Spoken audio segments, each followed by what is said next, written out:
Good evening. My name is Kimberly Spencer, and I am the Senior Director of Development and Donor Relations for Chalkbeat. I want to thank you all for spending your Thursday evening with us. With the attack on the Capitol last week, we want this discussion to both provide an inside look at how we got to this point and what comes next for American elections.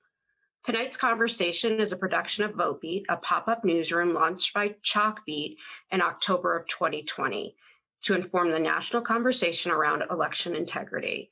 The team recognized that while elections do not happen at the national level, but in communities, there was a severe lack of dedicated reporting on voting at the local level. With the help of many donors and a determined team, we put Votebeat together in 6 weeks, a focused newsroom and a dedicated coverage of voting and election administration in 8 states. In every place we covered, Votebeat's presence put poll workers on notice that they were being watched. We informed local voters about difficulties they might encounter and solutions to encourage voting, and we shared stories with national press to inform public opinion. Led by Chad Lorenz, former news editor of Slate, we were able to produce over 300 stories in just 3 months, distributing through trusted local sources and covering the election in ways existing outlets just don't have the resources to do. Our original plan was to close the pop-up at the inauguration. This week, Elizabeth Green, who you'll hear from later, announced our plan to seek funding to continue Votebeat through the 2022 midterm elections. To help us guide this pilot, Jessica Huseman has joined Votebeat as its editorial director. Jessica is a CNN analyst and was previously the lead reporter for ProPublica's Election Land Project. She is an adjunct faculty member at both Columbia Graduate School of Journalism and New York University School of Journalism, where she teaches investigative journalism. Now I'd like to welcome Jessica. Hello. Hi, Jessica. Hi. Thanks for joining. I know we have a full schedule this evening, but before we get started, I just wanted to ask you a couple of questions and get some insight about kind of your transition to Votebeat. So I know you've been covering voting since the 2016 election at the national level. What inspired you to join Votebeat, a local project? You know, as I've been covering the election from a national perspective for almost 5 years now, it never escaped me that the real story was always at the local level. So the best stories that I did as a reporter were in partnership with deeply knowledgeable local reporters who may not have had an incredible amount of knowledge about the election administration system, but who had really wonderful historical knowledge about the politics of the state and the history of the state. And so, you know, the most important pieces that I think that I wrote were in partnership with the Kansas City Star and the Kentucky Herald Leader. And I just want to do that work all the time and help local journalists figure out how to cover this really important beat. I think that local journalists have sort of been forced to cover elections if they at all cover city government or county government. And they're two very different things. You know, I think at their heart, elections are a logistical problem of intense magnitude, which doesn't always comport with the way that municipal governments want to run. So I'm hoping that we can instill a little bit more subject area knowledge, do really crucial trainings for local journalists, and support local journalists coming back into the spotlight for elections coverage rather than relying on national news that doesn't give the nuance that we all need. Well, that's great. And I think I speak for the entire Votebeat team just say how excited we are to have you join us and help lead Votebeat's next chapter. And then now, can you just tell us a little bit about the panel you put together today? Who are we going to hear from and why this group? Yeah, of course. So first, we're going to hear from the Secretary of State for Georgia, Brad Raffensperger, who has been obviously in the news in a big way for the last few months, given Trump's personal sort of battles in Georgia that he's been waging. We also have the Secretary of State for Washington, Kim Wyman, who is a Republican in a very blue state, but has been doing vote by mail for quite a long time and found herself as a kind of ad hoc advisor to many states as they embraced vote by mail to handle the needs of the pandemic. And then we also have local commissioner for Philadelphia, Al Schmidt, who has much like Secretary Raffensperger, faced his own battles within his party, and in a spotlight, in an election spotlight that is Philadelphia. It's always the talk of the national media. And then we also have Alexi McCammond from Axios, who is going to help take all of this very local talk and broaden it out nationally so that we can understand where it all fits into play, especially as we come into a new Congress and lots of legislative sessions for states across the country that are about to kick up with plans for voting and plans for redistricting. So I think that this group is going to be able to speak sort of directly to the heart of why the election became such a fraught issue and why such a large segment of the Republican Party chose to believe that our elections were not secure and the results were not accurate, and how we get back to a place of national unity around election administration and the importance of it. Well, it sounds like you have a great discussion and that we're getting ready to hear. So with that, I'm going to turn it over to you. All right, fantastic. So we'll go ahead and invite our panelists onto the screen.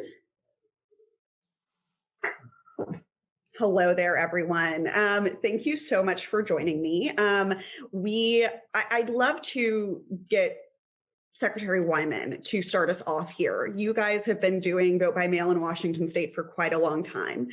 So I'm hoping that you can kind of give the audience a little bit of historical perspective on vote by mail, and then tell me about the moment where you realized that Washington was going to be a pretty important state. Even if we all knew Washington state would probably go for Biden, I don't think that many people appreciate how involved Washington state's election administrators were in the rest of the country, helping them scale up. So how your office accommodated that in the middle of an election cycle, I don't know, but I'm impressed with you. So I'd love to hear about it. Well, thank you.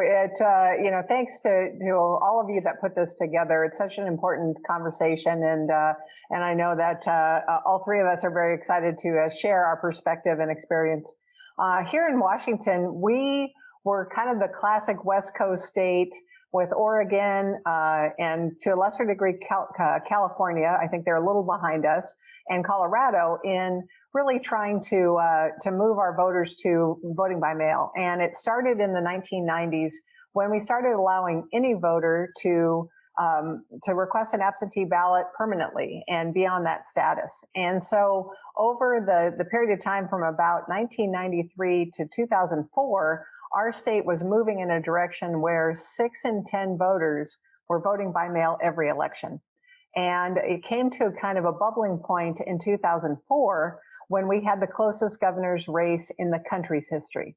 At the end of the election, we had 2.7 million voters who cast a ballot, and the winner was selected after 2 statewide recounts and a court case, and they won by 133 votes. I don't recommend that, by the way. Not a pleasant experience, and I know Secretary Raffensperger can relate on so many levels right now.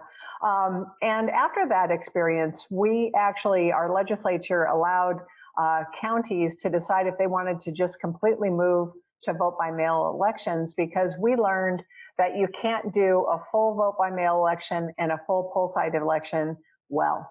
You really, just from a resource standpoint, you either have to spend a lot of money or you have to just consolidate. And so by 2005, about 37 of our counties out of 39 were completely vote by mail. And then over the course of the next 5 years or so, we all moved to vote by mail. In 2011, we became a vote by mail state officially. And to answer your question about 2020, we kind of knew pretty early on when I'd say probably March, April, when it was apparent that the pandemic was going to completely change the social nature of elections and poll site voting, that a lot of our colleagues that had been giving us a lot of heat for, God, I'm sick of hearing about vote by mail, were suddenly picking up the phone saying, how do you do that? Because apparently it's not that bad of an idea.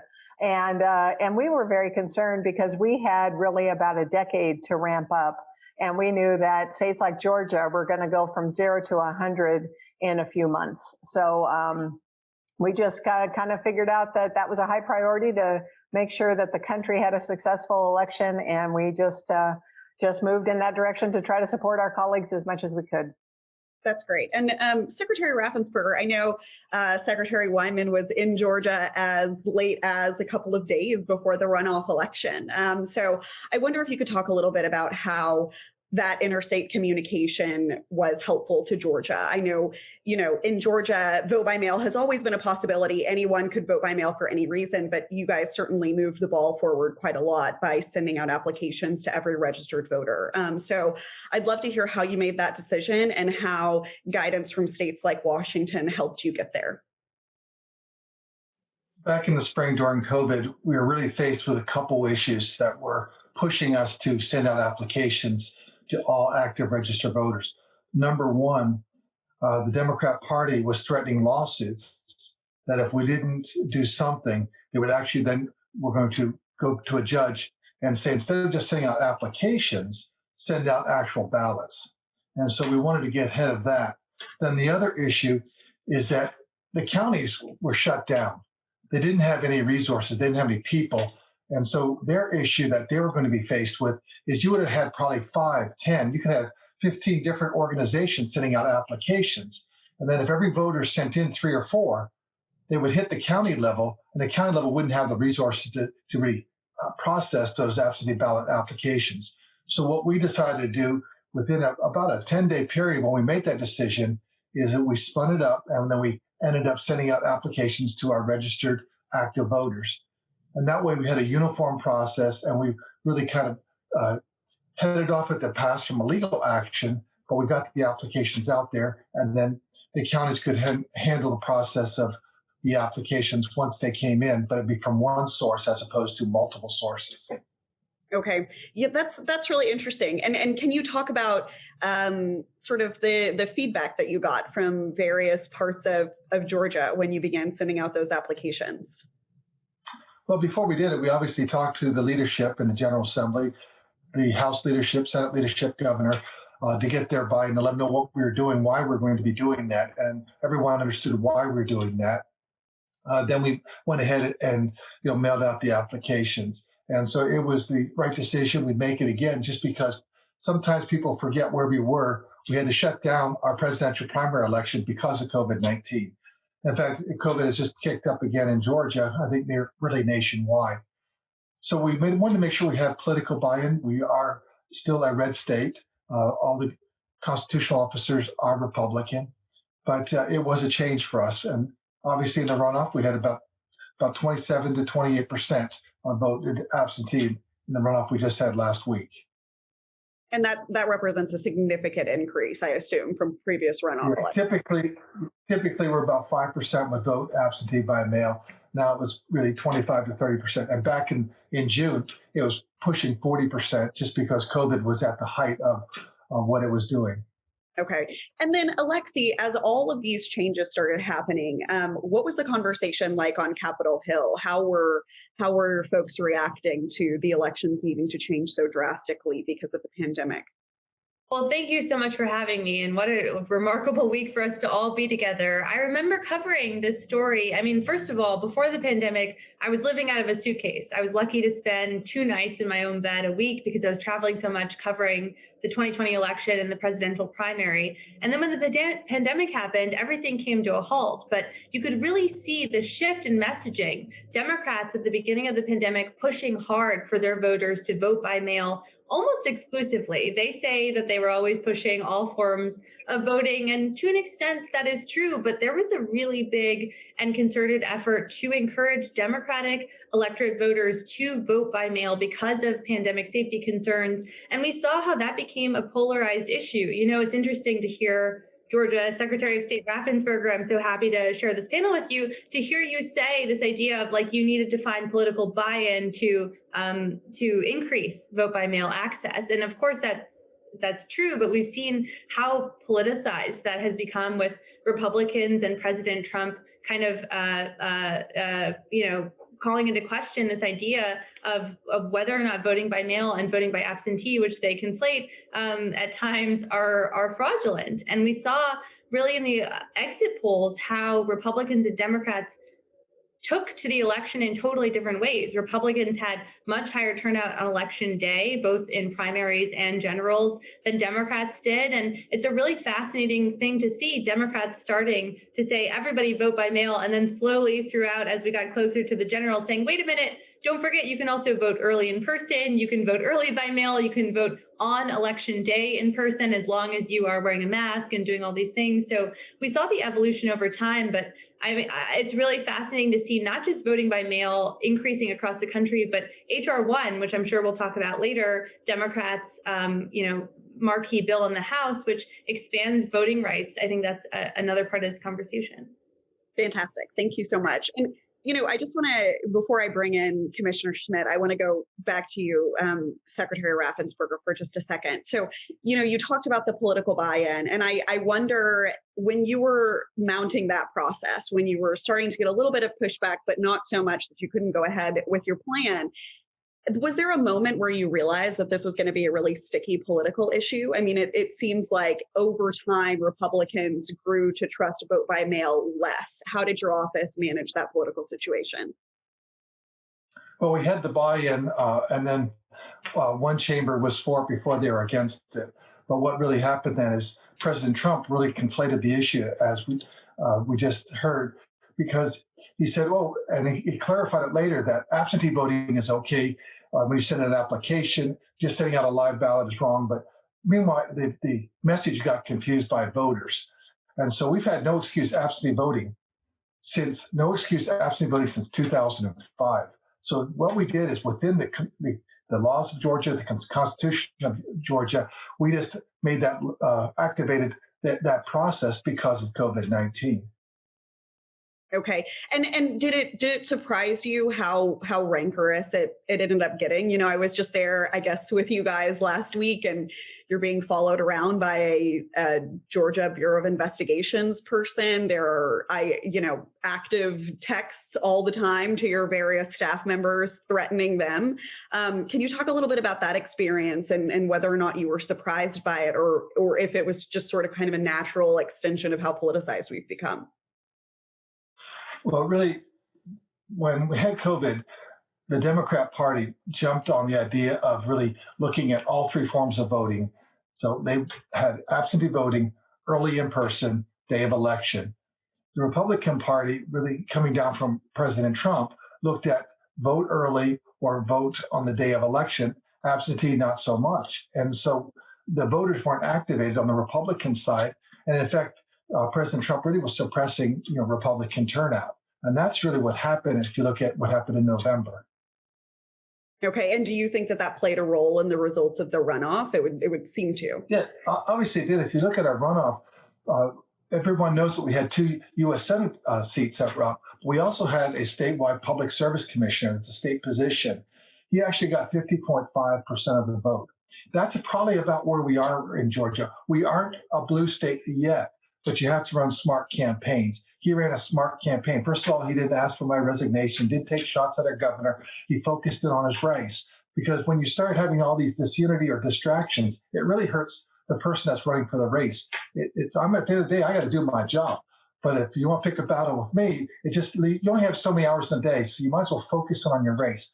So we're at about a 50.5, 49.5. So we have to really field good candidates, run a robust campaign, and look at all the different strategies to turn your voters out.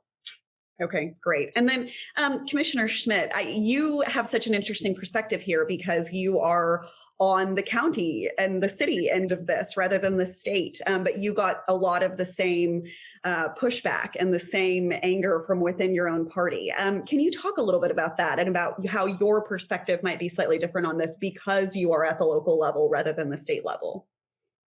Sure. And I'm a Republican election commissioner in a Democratic city. Philadelphia is 7-1 Democratic to Republican, and I serve with 2 other commissioners, and they are both Democrats. So we have worked together for years, and bipartisanship is a really important part of all of this because elections should be either nonpartisan or bipartisan, especially at the county level, I think. So we have the checks and balances. We have that sort of necessary tension that you need to make sure that no candidate or party is being benefited more than any other. I certainly, in speaking to your question, we saw on the ground the president pushing against mail-in voting, but we also had our state party sending out applications. Our state, with a Democratic governor, and our legislature, which is Republican, passed Act 77 late last year, which made mail-in voting brand new in Pennsylvania. No excuse, mail-in voting brand new in Pennsylvania. So we're starting from scratch. Unlike Secretary Wyman and Secretary Raffensperger, this is all very new to us, to have an in-person election operation with mail-in voting added to it. So we had all of that going on, and the tension within the Republican Party, where elements of it had their foot on the brake and other elements of it had their foot on the gas about participating in mail-in voting.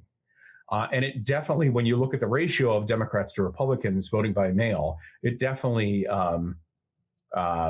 resulted in fewer Republicans voting by mail, which teed up that election day disparity when the president was going to appear to be ahead on election night.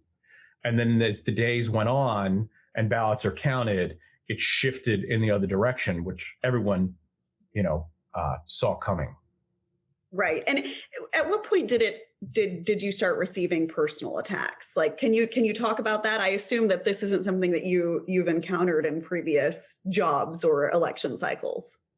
No, there was one in the last presidential election, but it was, some knucklehead saw something on Drudge and called my office. So it wasn't really a specific, very personal sort of thing. And I've really gone back and forth, and I don't know if especially Secretary Raffensperger has wrestled with this in the same way or not, is not sort of wanting to acknowledge them, right? They want to be acknowledged. This is what they want to know, that they're getting to you, that they're messing with you and they're trying to intimidate you. At the same time, it's important that people know who these people are and what they're like. Right. And what they will say and threaten to do to coerce election officials in the country. Absolutely. And I think that the best examples of that that have become public and swept the country happened in Georgia. So, Mr. Raffensperger, I'd love for you to talk a little bit about this. How did you do that balancing act of not giving the trolls more attention than they deserved, but also addressing the clear misconceptions for a lot of real voters that these claims were having? How did you decide when to respond and when not to? We responded fairly early on when President Trump, I guess, put pressure on the two U.S. senators, Republicans, to ask for resignation. That night is when the death threats started coming in. I got a few, but then my wife started getting those, and then it just degenerated even further. But she started getting sexualized text, and that continued on for several weeks. But what happened, I think, what really, brought it to a head is that then we had an election worker in Gwinnett County was threatened, and in addition, their family members. And that's when Gabriel Sterling, our implementation manager, went ballistic at a press conference that this needs to end because someone is going to get killed. And lo and behold, look what happened last week in the Capitol. 5 people lost their lives. And so that's really where it can go if you just continue to play with and stir the pot and play with people's emotions. At the end of the day, though, we had to stay focused. And I was consistent. We're going to run honest, fair elections. And, Secretary Wyman, I think that you might have an interesting perspective here because your state had embraced vote by mail for so long. And still, even though it had been working for several years for Washington, you have excellent, comparatively, you have excellent participation rates in your elections. There were some Washingtonians, especially in the Republican Party, that started to doubt your system. Can you talk a little bit about that, about the new challenge of re-explaining a system you've been using for a long time? Well, it really has never gone away. The kind of hard right part of my party has never liked vote by mail. They have been wanting to move back to poll site voting and eliminating absentee voting for 16 years. And these are the same people who really were frustrated in 2004 in our governor's race at that loss and are convinced to this day that it was a rigged election. So we've kind of been dealing with that I've been dealing with it for at least 16 years. But with that said, it changed this year. It started to change certainly when the president began kind of the attacks on vote by mail elections, when Attorney General Barr, made his inflammatory comments as well. And I found myself getting called by, everyone from the New York Times to, all of the NPR programs. And I was making a lot of street cred, quite frankly, with the Democratic Party, I think. But at the same time, it just infuriated my base. And they started getting that anger and frustration was starting to bubble. And you could see the tide turning on our social media. I could see it on my campaign social media. I could see it on my personal social media. And, we just stayed the course and just kept talking about facts and trying to be transparent. But it's really changed since our November election because we had a governor candidate who was very much a Trump supporter. And remember, in Washington state, we haven't gone for a Republican presidential candidate since 1984. So this was a long shot out of the gate, and our governor candidate was going against a popular third-term run for our Democratic state governor, and Jay Inslee. And our Republican governor's candidate began the same talking points that Trump did after the election. Mind you, he lost by over 500,000 votes. We're not even talking about a close election. But my election director is getting death threats. She was on a really horrible website that I know Secretary Raffensperger was on as well. Even though we believe it's foreign actors that put that out there, it's gotten a little bit of traction. And exactly what Brad has mentioned is the scary part is how do you balance when you address it and when you let stuff go? Because every time we address it, it starts up. And, we just take it a day at a time. But I have to admit, I'm finally getting my second wind. And now, now we're going to start talking about the facts and we're going to stop letting the lies go out there as some sort of reality, because they're not. Yeah, that's an interesting point that you make there. The conversation around mass fraud and all of the problems with vote by mail and signature matching may have kind of reached a fever pitch because we have someone in the White House who fans those flames. But the Republican Party has been conspiracy theorizing about mass fraud or illegal immigrant voting or people voting in two states for quite some time. This seems to just be kind of an exaggerated extension of where the party has been going with these claims for quite some time. And so I wonder how you feel about the pre-Trump voter lies, right? That he just sort of whipped up into a fury. How does the Republican Party get down to the base of those lies and start to unravel them when the Republican Party has been so insistent that these are real, massive, cataclysmic issues for so many years? It's going to be a challenge. And, I think what has happened at least in my 20 years of being an elected official in the Republican Party, you have the right-wing base that is just convinced that, one, I'm a Democrat. Two, I just found out I'm part of the deep state. Three, apparently I'm not a real Republican. I'm only a Republican in name only or a rhino. And they start building on that. And so, I've always found that just trying to be pragmatic and rational and presenting not only the facts, but kind of walking through and being willing to walk into a very hostile right-leaning room. And I've done this on the same side on the hostile left-leaning room and go in and answer the tough questions. Right now, I'm not sure that would make a difference, to be honest with you.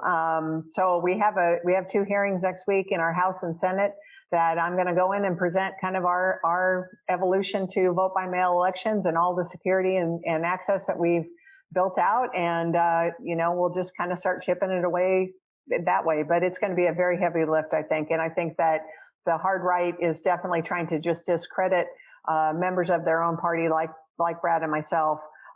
Because that's easier. to discredit our professionalism and the way that we are doing our job than to actually admit that there isn't rampant fraud and that there isn't massive non-citizens voting and those types of things. And certainly those things do happen occasionally, but not necessarily at a scale that would flip the results of a statewide election or even a countywide election. Secretary Raffensperger, I know that this is something that's been quite a hot issue in Georgia for quite some time. How did you manage to tamp down the pre-election jitters that your Republican colleagues had? Well, number one, we started Secure the Vote. So it was infomercials about what it is. We have a new voting machine, new voting system. It's a verifiable paper ballot. So that is our fail-safe for the system. Before we had electronic voting, no paper trail. Now we have a paper ballot. And so at the end of the day, what we told people is you have a paper ballot, you make your selections, you verify what they are, then you, the voter, put it on the scanner. That's also why we could do a 100% manual recount, which did two things.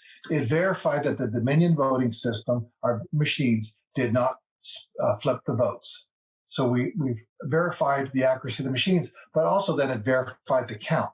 And so we had the electronic vote, we had the audit, and then we did a 100% recount at the end. So we've actually counted those ballots 3 times. So we had that, which I think is very important.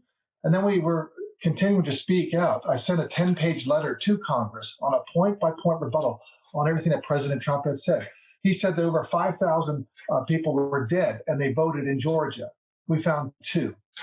And so 60 Minutes said, what, 2,000? No, I said 2, 1, 2. That's all we had, 2 dead voters. So, and we'll find out who those people are that masqueraded as those dead people, and then we'll prosecute them.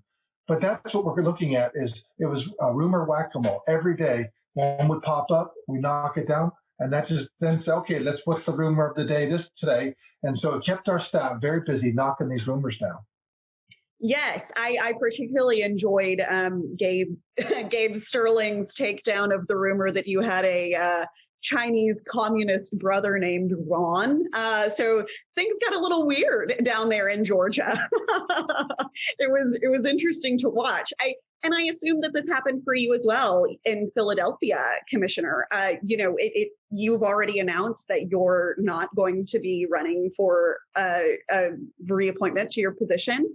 Can you talk us through that choice and why you decided that you were going to just step on down and not deal with this anymore? Well, if I complete my term, I will have served 12 years in this position. And while it's not term limited, I believe voters elect you to do a job. And in my case, I will have either completed what I got elected to do or not within those 12 years.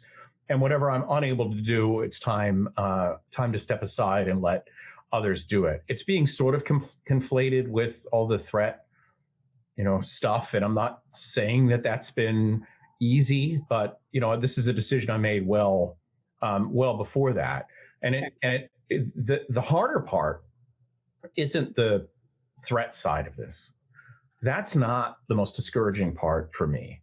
It's the misinformation campaign and the lies and the whack-a-mole and just when you're combating something that has no basis in fact whatsoever, it's strangely harder to knock it down because people are just believing it because they hear it. And then they're trying to shift the burden to you to prove that something that is untrue is in fact untrue. So there's at least in our party, and one thing that I saw at least is there's an expression, you should never believe your own propaganda. And you could see at times the Republican Party, my party, use the phantom of widespread voter fraud to sort of juice turnout. Don't let them steal this. Turn out and vote. And while I understand that has a political purpose, you could see where that message that was not grounded in fact. Not that we don't have voter fraud. I've referred more than a dozen cases in Philadelphia since I got elected. We've had more than a dozen guilty pleas for voter fraud and election fraud. It does occur. It is not widespread. It is not anything that's affecting any of these, particularly national and statewide elections. So I'm not denying that it occurs, but you can't say that something is true when it has no basis in fact and no evidence at all. And one thing you saw was that messaging come in conflict with reality when these cases went to court.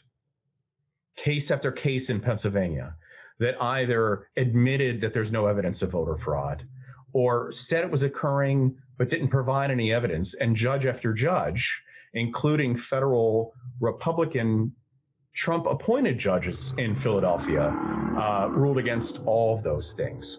So it was a put up or shut up situation, I think, once you got to court. Right. That makes sense to me. And, for the last half of this panel, I really want to kind of try and be a little hopeful, right? We could all use some cheer and look ahead to what we're facing and how we deal with those things. And so first I want to go to Alexi with a listener question. This is from Kevin Rayburn, whose name I recognize. Hello, Kevin. I hope you're well. He is also in the election space. And he wonders, do you think that there will be a huge wave of election reforms in state legislatures that end up moving back from absentee voting and implementing things like voter ID laws? So are we bracing for more voter battles as 2021 is upon us? Well, the big reality that Democrats are facing is that Republicans control more state legislatures at this point in history than they ever have. I think it's something like 32 states Republicans control both the state House and the state Senate. And so, I think the big question, of course, is the identity crisis and the rebranding that the Republican Party is going through without a President Donald Trump leading their party and, the possibility that he might not be able to run again in 2024, depending on what the Senate does. I think that will really change how the Republican Party moves, not just in Washington and Congress, but at the state level. We've seen folks go out of their way to embrace Trump and Trumpism, to be like him, to be in the mold of him. But without that Trump factor, I am very curious to see how Republicans kind of organically in this new wave of who they are as a party come to embrace or not embrace voting by mail, absentee voting, and expanding access to voting rights, especially again, as we've seen how polarized different voting methods has become. Just because Donald Trump isn't president doesn't mean that political polarization around voting methods will go away. And so I think it's going to take some time. I don't think we're going to see Republicans rushing to embrace voting by mail or expanding access in that way ahead of 2022 midterm elections for sure, but I could be wrong. And then what about at the national level? I mean, I think that a lot of folks don't really realize this, but the federal government has almost nothing to do with local election administration. And we don't really have one election day. We've got a day where thousands of different elections are happening at once. How have you seen members of Congress and people and others on the Hill refocus their thoughts about the federal government's responsibility over elections? Are we going to see bills that potentially offer more funding or more standardization? Is that something we should expect this year? Yeah, well, I mentioned briefly earlier, Democrats' H.R. 1, House Resolution 1, their kind of democracy reform bill, as they call it. And that is really working to expand voting rights by doing things like making same-day registration available in a number of states where it's not available, making online voter registration available in states where it's not available, expanding access to automatic voter registration, and really just working to expand access to voter registration, voting rights, and really educate folks about voter suppression. Now, that's something that Democrats have been focused on before all of this happened, before, voting by mail and the pandemic even happened or became a politicized factor. But it's also something that they've been pushing for and kind of tweaking, especially after Democrats won the Georgia Senate runoffs. I talked to a number of Democrats before those runoffs who would say things like, well, if we win Georgia, we want to see H.R. 1 do X, Y, and Z. And it would include things like same-day voter registration, and some would say making Election Day a federal national holiday. So there were these moments where Democrats were thinking, how could we expand this even more than the current package we already have, depending on what happens in Georgia? So I think we're going to see Democrats, not just in the House, but in the Senate, pushing on President-elect Joe Biden to really make sure that these things happen, especially once Trump is gone. And again, like I was just saying, that environment around voting and the polarization around voting might calm down without President Trump weighing in. Okay, great. Thank you so much. And Secretary Raffensperger, I'd love to ask you the next question. You have been in office since 2018, I believe. Am I correct? Yeah, that's And true. you will be in office for another 2 years. And Mhm. obviously, you made some Republicans in your state kind of angry, but you've got to keep working with these folks for another 2 years. So, how are you thinking about resetting those relationships with those folks that were so rancorous during your first 2 years, and especially in the last couple of months? Well, a lot of Republicans actually appreciate the job that I was doing, that I would stand on principle. And then obviously there were some that were very dedicated to President Trump. And also they really hadn't looked at the facts. A couple of things that the bright points that we have is, one, we had 40,000 new poll workers that volunteered for that job. That means we have 40,000 Georgians that are educated on how elections work. Because what you'll really find is, until you actually are a poll worker, you don't really understand the process. So that's a good thing. Number two is, I think we need to have photo ID for any form of voting. We have it when you vote in person. I think if we added that to the absentee ballot process, that would give people confidence that that truly is the person requesting it. And then the other one is, really need national reform on the NVRA. Because right now we have 7.6 million Georgians. Studies say that 11% of all Americans move every year. So when you can't update your voter rolls 90 days out, that's 200,000 Georgians that have maybe moved in-state, out-state, within the county, out in precinct, out of precinct. In other words, it just really is a tough thing to keep up and keep your list accurate. And so we can make sure that the lists are clean, and we can make sure that it truly is the person that's voting absentee. I think that will restore confidence in the election process and go a long way right there on those two items. Okay. And so it also sounds, I mean, I know you're facing a couple of really interesting political challenges. There are a couple of folks in Georgia talking about making the Secretary of State's position appointed instead of elected. And then Christopher in the Q&A brings up that the Georgia House Speaker has floated, the potential of taking away no absentee excuse voting, although he says that it will take some strong arguments for him to consider doing that. You spent many months talking about how vote by mail was perfectly fine and absent of fraud. How are you going to tackle those issues moving forward and making sure that people have trust in the existing system without a lot of new rules laid on top of it? Well, we have a 40-day session. We've completed 4 days now, so we have 36 days left to go. And so everyone has some ideas, and I think that we'll have very lively and detailed discussions on that. And we'll bring really the facts to bear on what we think is the best way forward.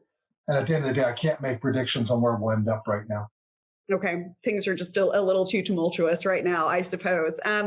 Okay, we also have another really great question here in the Q&A, and I'd like to direct it to Alexi and then to Secretary Wyman.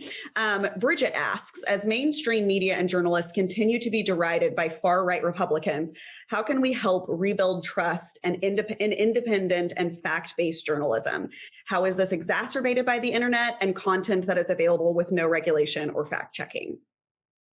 It is a question that keeps me up at night for sure, and something that Axios, I'm grateful for, is really working to fight against by having different events. We started something about rebuilding trust in the media this week, and we're really trying to engage with folks who might be drawn to other places that are riddled with disinformation and misinformation otherwise.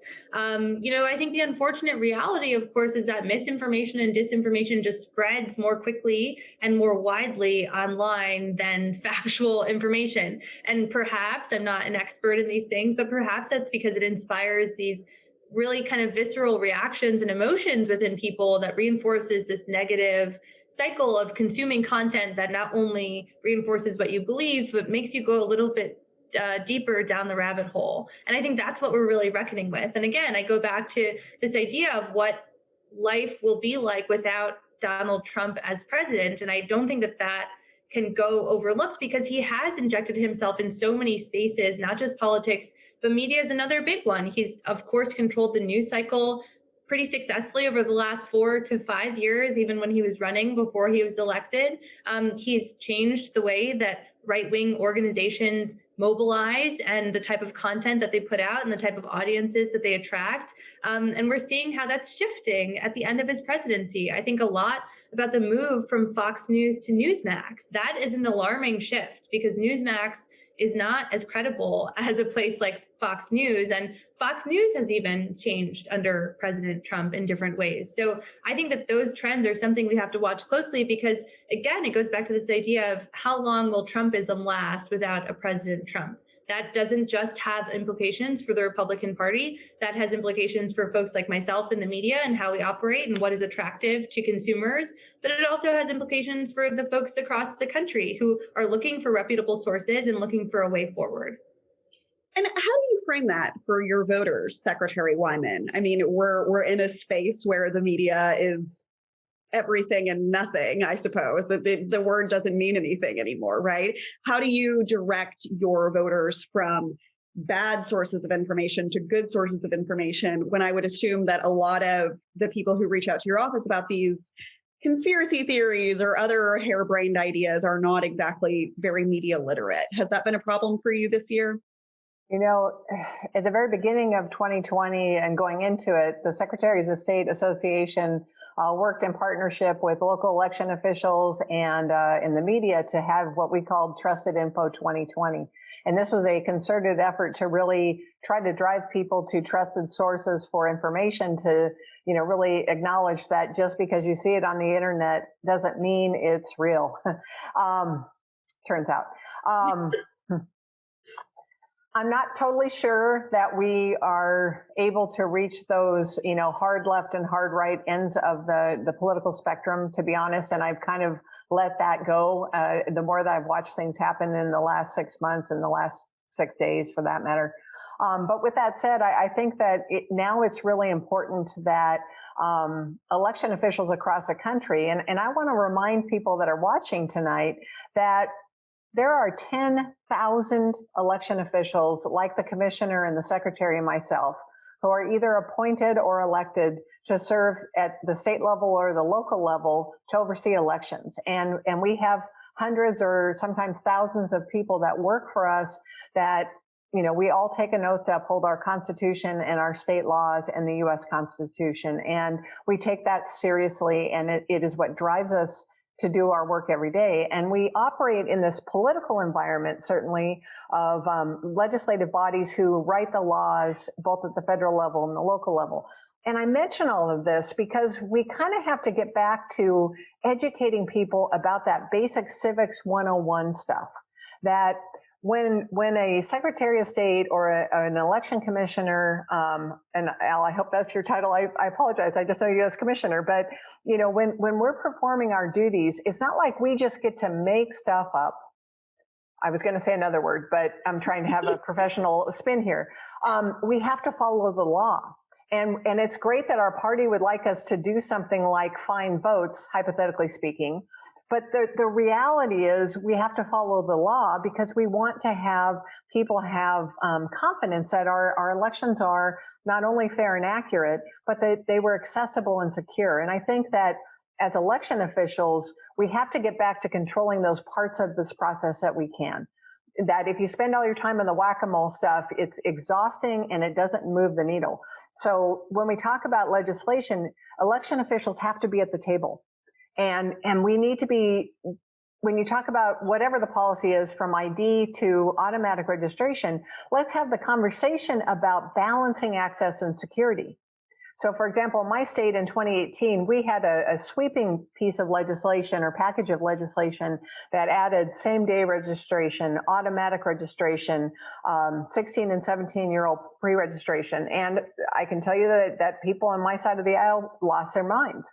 What we did to adopt that is balance that out with security measures so that, you know, we could address the concerns that they had. Now, I'm not saying that changed hearts and minds in the last 6 weeks, but we have to get back to those conversations and talk about if you're going to start doing automatic registration, then you're going to have a safeguard to ensure that you're registering people that are eligible. And I think the more we do that as election officials and professionals, the more traction that will get over time. And we need to work with our media partners to get that messaging out. And that's the next thing that I want to ask you. You know, we're a fledgling little newsroom here, and I want to know what the biggest mistakes you think that the media makes when covering not the campaigns or who wins, but the method by which you vote, which is a distinction that I know the three of you probably appreciate very much. So, Brad, tell me how to do my job better. What do you think?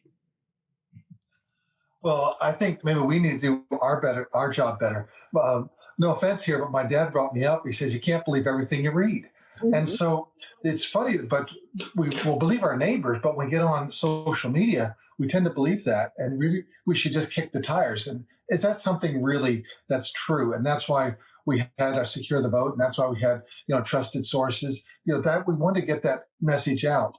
It's something that I think people just have to come to grips with individually. You have to really verify what you hear to make sure it truly is what you're hearing.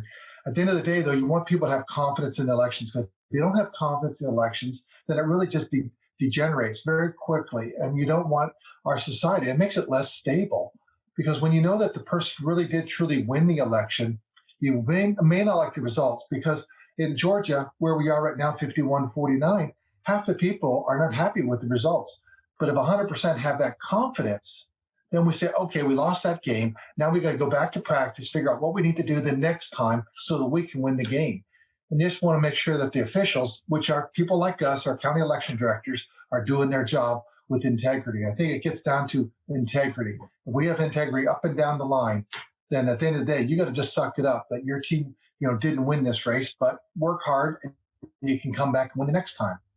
Okay. And I think that's what's been most alarming about this election cycle, is that I feel like in previous years, that mindset that you described was more or less there. There were certainly some outliers, but the vast majority of people said, okay, well, this is the person who won, and we moved right along. But that is not what happened this year. Obviously, we saw the Capitol under attack last week, which was fun for no one to watch. And I'm sure that all of you were probably evacuated from whatever state or county building you were in at the time. I was.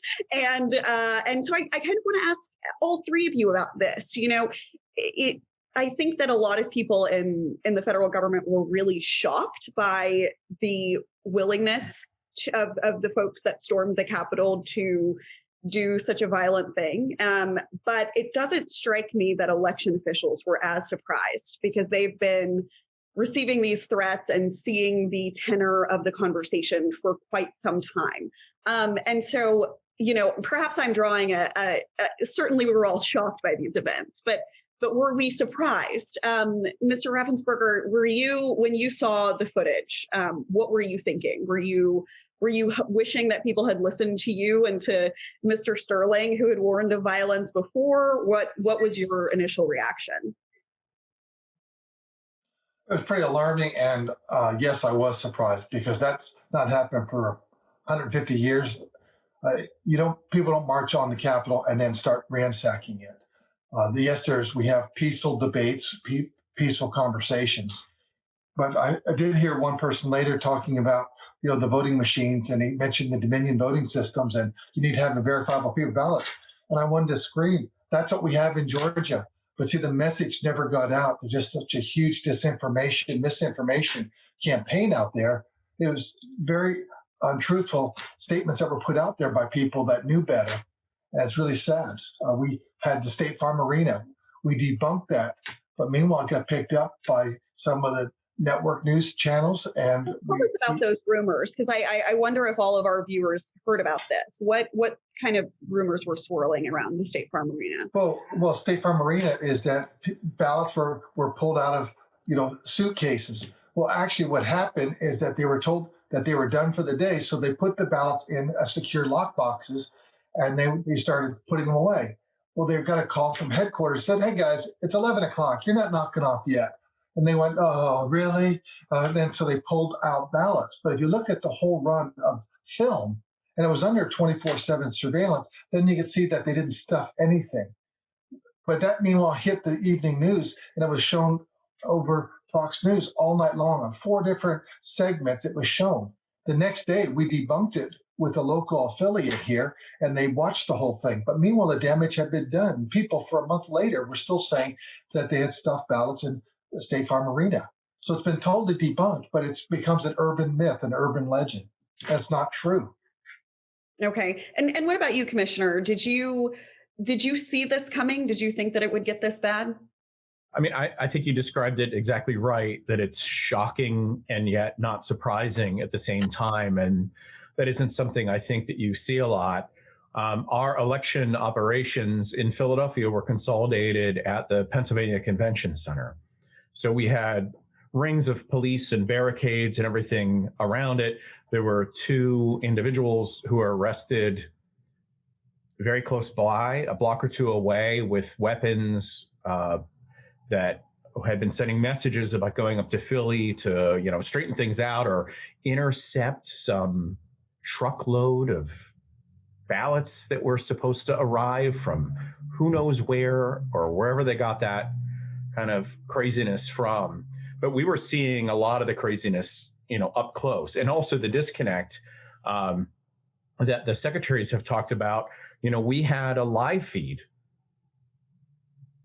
covering all of our operations all the time. And that live feed even showed the Republican observers in the room observing. And at the same time, they're going to court saying there aren't any Republican observers allowed in the room to observe.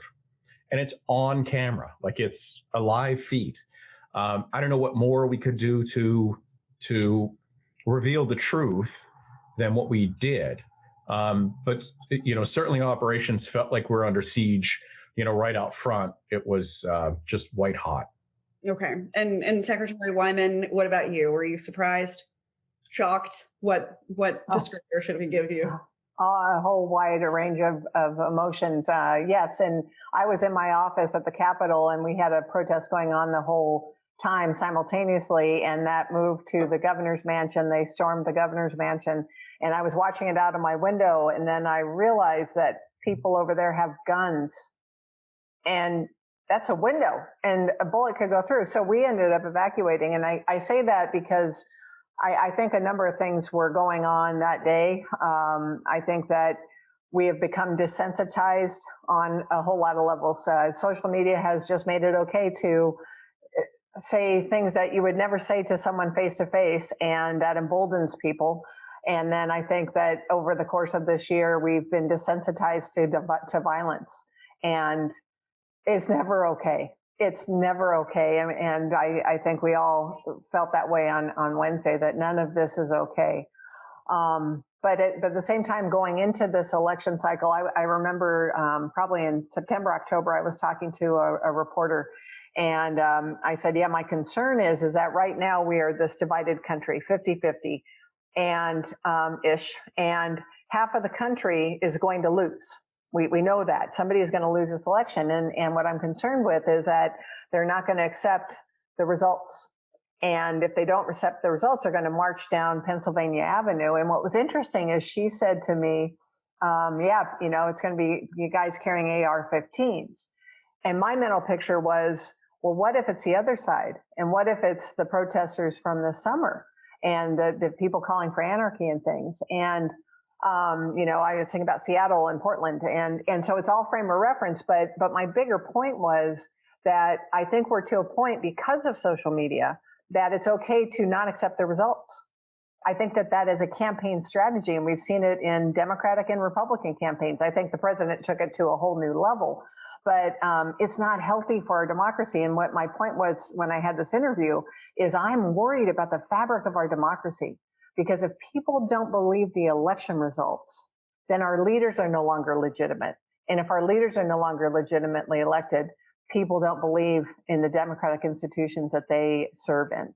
And that's where we're at right now. So no, I was dismayed and disheartened and disappointed in what happened on Wednesday. And I'm worried about our country, but I also know that we had a great demonstration of people upholding their oath of office and going back in there and accepting the results of the Electoral College. And Congress, to its credit, did their job. I know that there's still people in Congress that don't believe those results and don't like them, but the majority of them stood up and did their job, and that gives me hope for the future. Okay. And what the phenomenon that you're describing here, which is that the polls and election results make it very clear that the American people are very uniquely divided, 50-50 down the middle. But at the end of the day, we don't want to believe that our side could ever lose. And I think that that's a logical contradiction that's not made a lot of sense to me, right?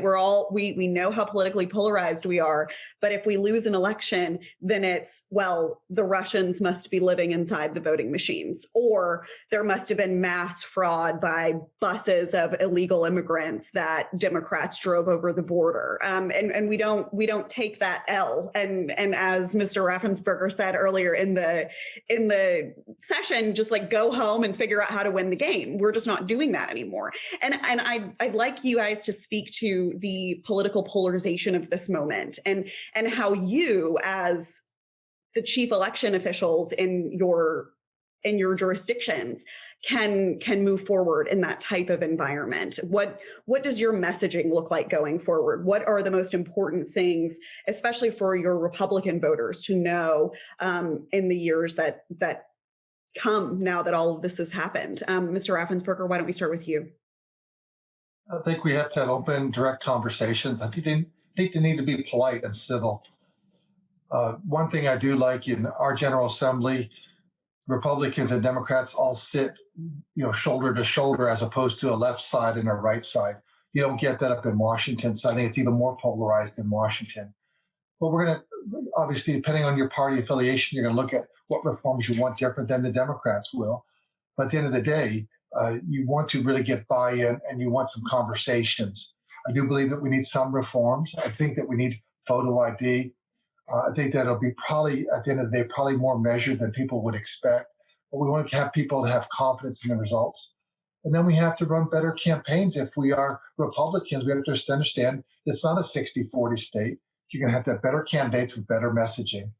If you want to just talk to your, extremes on both sides of the aisle, you won't get elected. You have to talk to people, and really people have to feel comfortable that you want to be a serious candidate, you want to do what's right, and you'll stand on principle. Okay. And I know that there are almost half of the secretaries of state across the country are Republican, but you were the loudest one this election cycle in beating back a lot of this misinformation, and Gabe Sterling being so fantastic at kind of off the cuff whack-a-mole. I just wonder why you decided to be that vocal, and why you think some of your colleagues may have stayed a little bit quieter. Well, it just kind of happenstance, to be honest with you. For some reason, Georgia became, got in the crosshairs of the nation. But if you look at where the vote was, it was not going to be enough. There were not enough.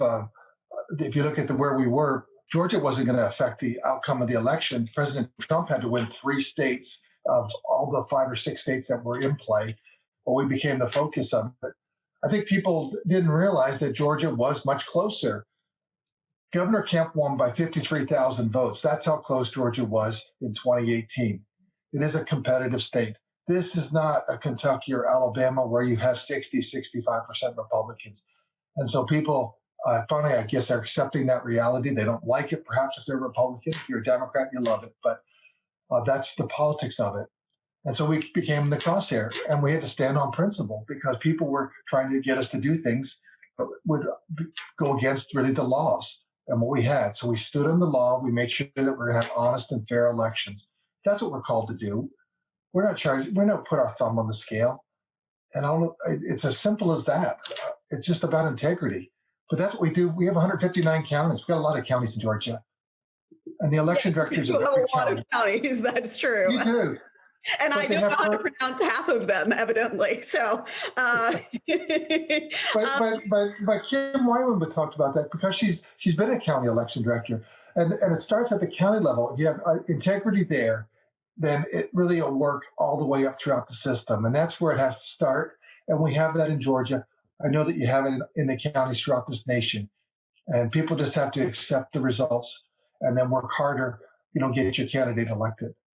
Okay. And, and Commissioner Schmidt, I know that Philly isn't exactly a bright red city, but for the small percentage of Republicans that you have, how did your messaging to those folks change over the course of this election? Did you feel like it needed to be more instructive or educational or conspiracy theory busting? How did you think about your messaging and how did it evolve?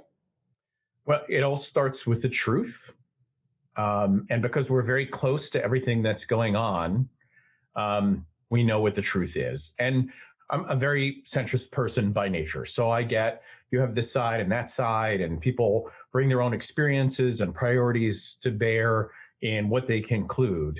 But I'm sure this quote from Daniel Patrick Moynihan is overused by this point, but you have a right to your own opinion, but you don't have a right to your own facts. And I think that's what we saw a lot of. So it all, I think, flows from the truth, trying to get other people to, at this point, tell the truth, or at the very least, stop lying. Okay. And stop lying to people who are so hungry to consume these lies and repeat them over and over again. I don't entirely know how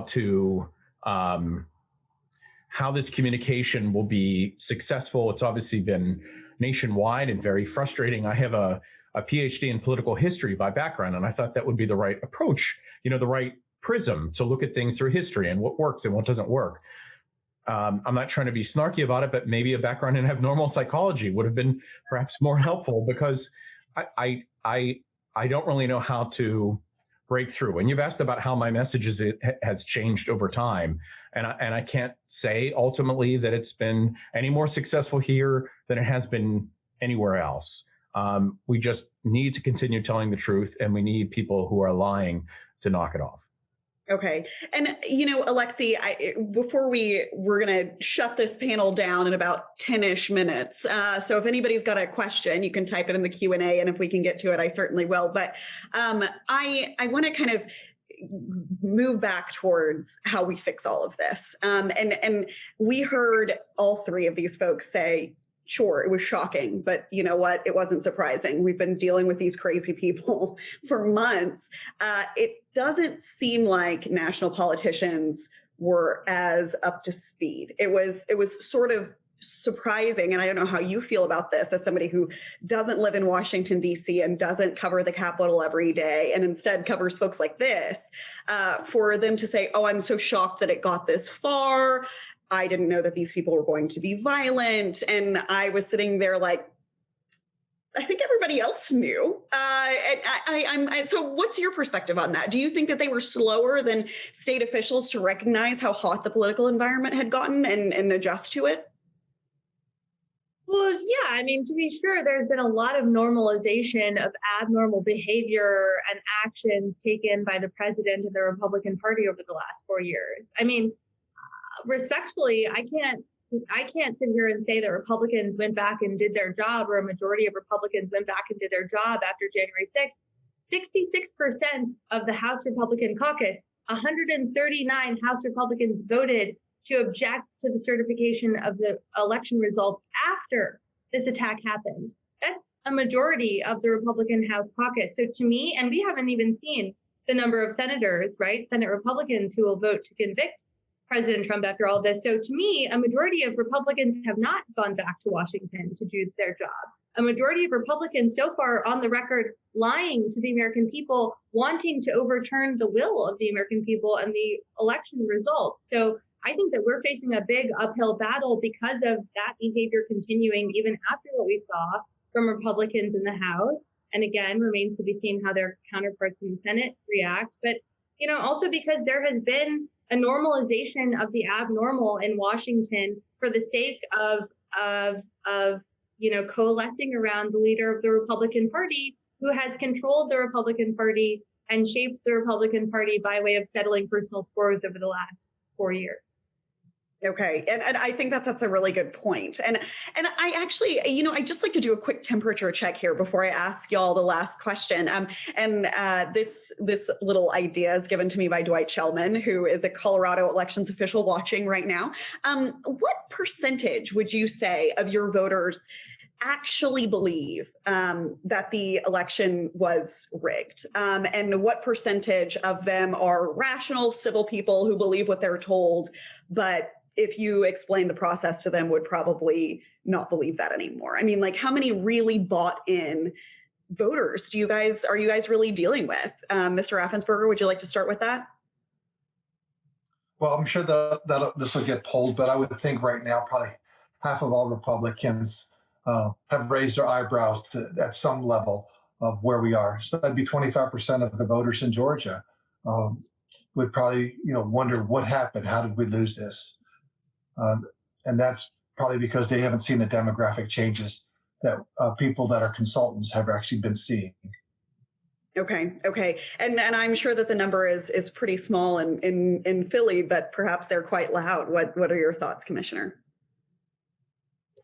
Yeah, I mean, a lot of it is just from anecdotal experience one way or another, but it's certainly not a vocal minority of the Republican Party in Philadelphia or in Pennsylvania. And, there are people that I know and that I'm friends with that I've known for a long time. And even though either because of all of the COVID considerations going on, or because of the election, or the security concerns, not quite interacting as much. But then you do interact and you realize, like, your friends that will say, I'm really sorry for what's happened to you all. I really, like, what you've gone through is terrible. But if you scratch a little bit, you find that they actually also believe that the election was stolen. And I'm saying, like, I would have had to been the one stealing the election. That's not the case. Oh no, that would never happen. It's absolutely not that. That's crazy. But so it's still pretty anecdotal at this point, but it's certainly not a vocal minority, especially when it comes to people that you are friends with or in your own family. How do you deal with that, Secretary Wyman? I'm sure that people you're close to probably espouse some beliefs about voting you don't appreciate. Well, the people I'm close to get it, but we have a very reliable pollster here in Washington named Stuart Elway, and he just did a poll and has been polling partisan politics in our state for, I think, 40 years now. And 65% of people who identified themselves as Republicans said that they believed the election was rigged. That was shocking to me. Because it's easy, like I think what you framed it, that it's easy to just think it's a vocal minority within your party, but it certainly is resonating, and it's, how do we deal with it? Again, just keep trying to pound on the facts and present and be transparent in what we do and how we do it. And I think that we're going to have to just spend a lot of time there. Okay. So, for the last few minutes of this panel, I would really just love to focus on concrete steps that y'all plan to take moving forward as elections officials in this very strange space.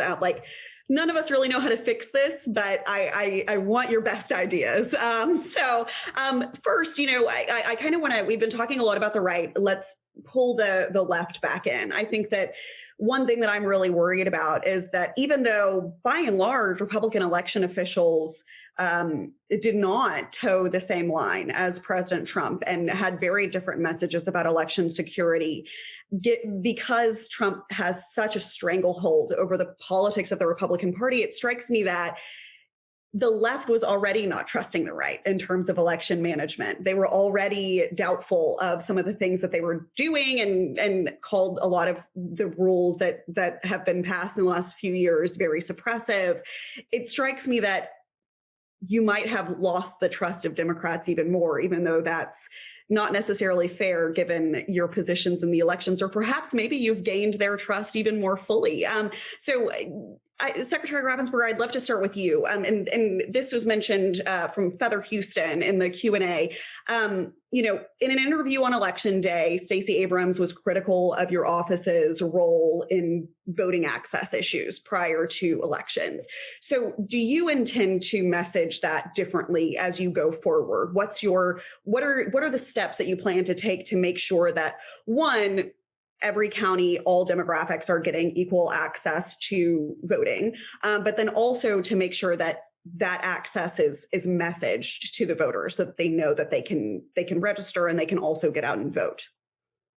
Number one, Georgia, since 2002, has had a uniform voting system.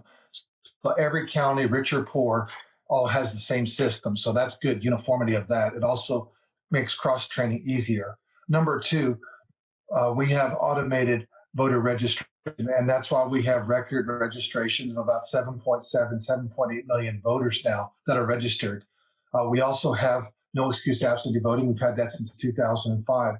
And so we hit all those marks there. One of the things that we've been fighting is really a disinformation campaign that was started by Stacey Abrams. And then President Trump took a page right out of her book and just flipped it on the other side. But we did a signature match audit of the envelopes in Cobb County. And we found that there was actually only 2 out of 15,000 ballots that did match up. And it was actually their spouses that had filled those ballots out. But we've retained the University of Georgia to do a peer-reviewed study that they're going to do the signature match of the envelopes for the entire state of Georgia. And we'll do a statistical sampling of that. But then we can give that feedback back to voters and say, here's a study. It's not us doing it. It's not anyone else. It's a University of Georgia doing that to give you the information. And that'll be out there in the public space. And then we can find out what those results are. I don't want to make predictions. But I think that'll then give voters confidence in the system. And I think that's what we have to do is restore confidence. We do have to do the whack-a-mole, but we have to back it all the time up with facts. And then we'll have some time to get that out before the next cycle we have for the 2022 cycle.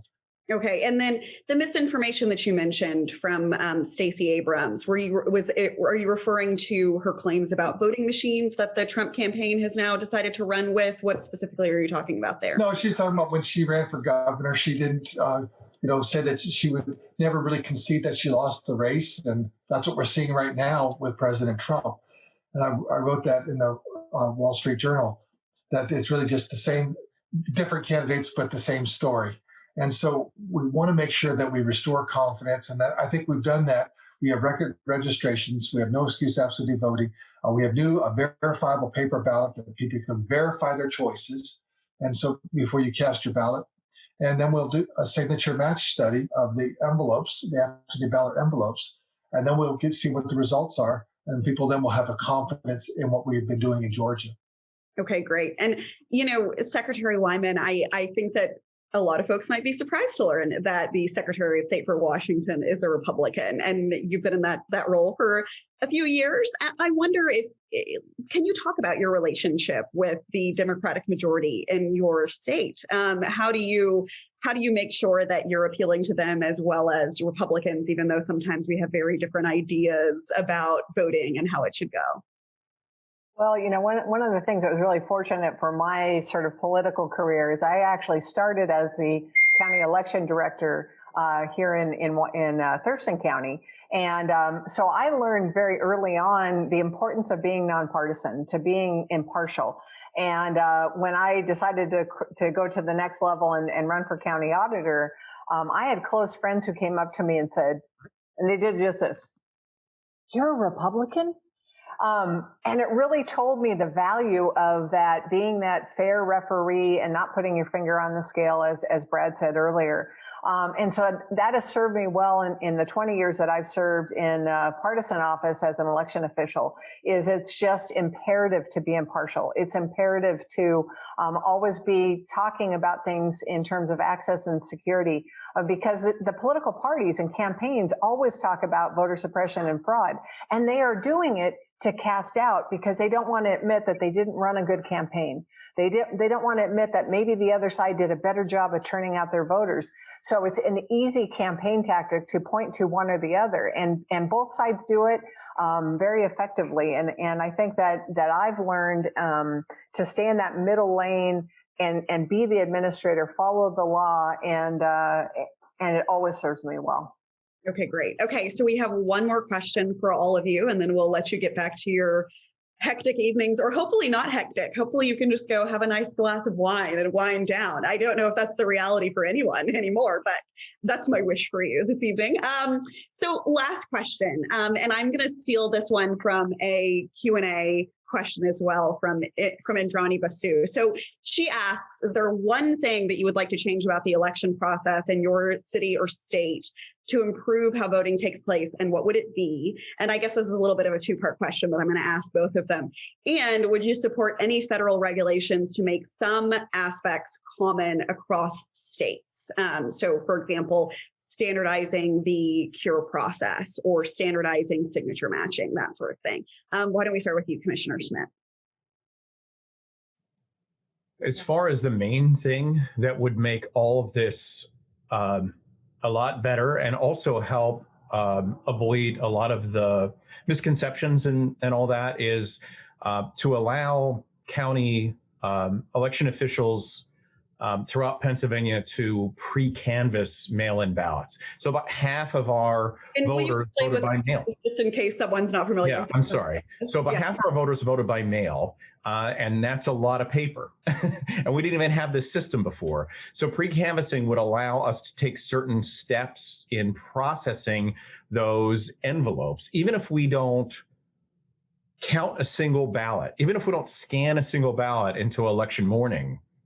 There's all sorts of preparation that we would be able to do, because there's an outer envelope, then there's an inner envelope, then there's a ballot inside, and that ballot has to be taken out and flattened, and there's just a lot that goes into it. We can't do any of that until 7 a.m. on election morning. And that, because it takes so long, because we can't do any of that preparation in advance, it has been feeding this idea that, why are they taking so long to count?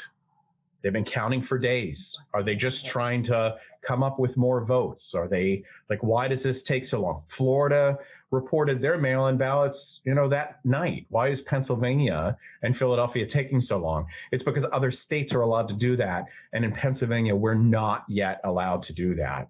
So to allow on the front end of this for election administrators in Pennsylvania to pre-canvass mail-in ballots in advance would help, I think, improve not only how efficient and effective all this is, but get rid of dispel a lot of the myths about why it's taking so long. That's a really interesting answer. Thank you. Secretary Wyman, one thing that you would change, and also, are you for any federal standardization or additional laws in this space? Well, if they'd make me queen of elections and I could have a scepter and I got to wave my magic wand or whatever to change it, it would be that these were truly bipartisan solutions. And, I think what we see when things are forced to be bipartisan, not to pick on the EAC, but the EAC comes to mind.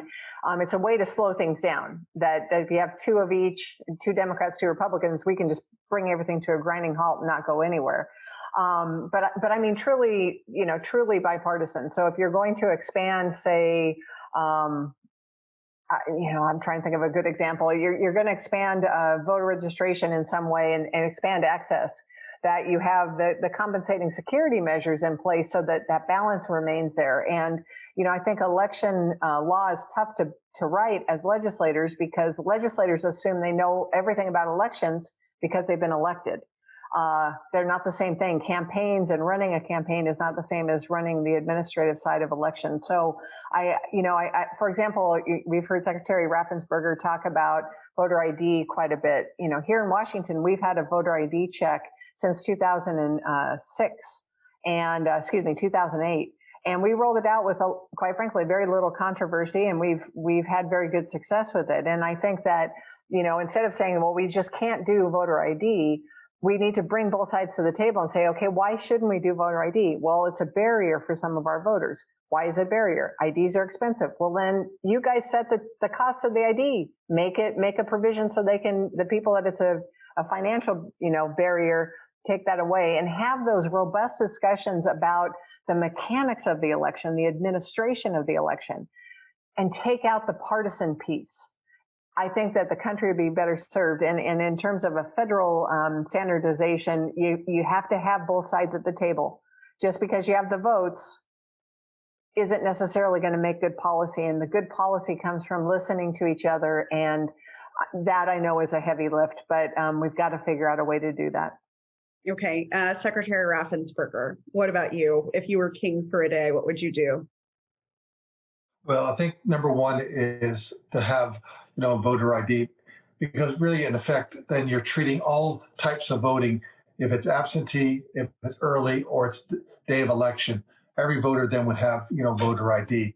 I think when you have the more uniform process that you treat everyone the same, I think that's really a good thing, is that everyone gets treated the same. And so that's what I think would be very important. As it relates to federal, I'm more of a person that is very cautious in federal oversight, because right now, if we're being honest, the federal government does very few things very well.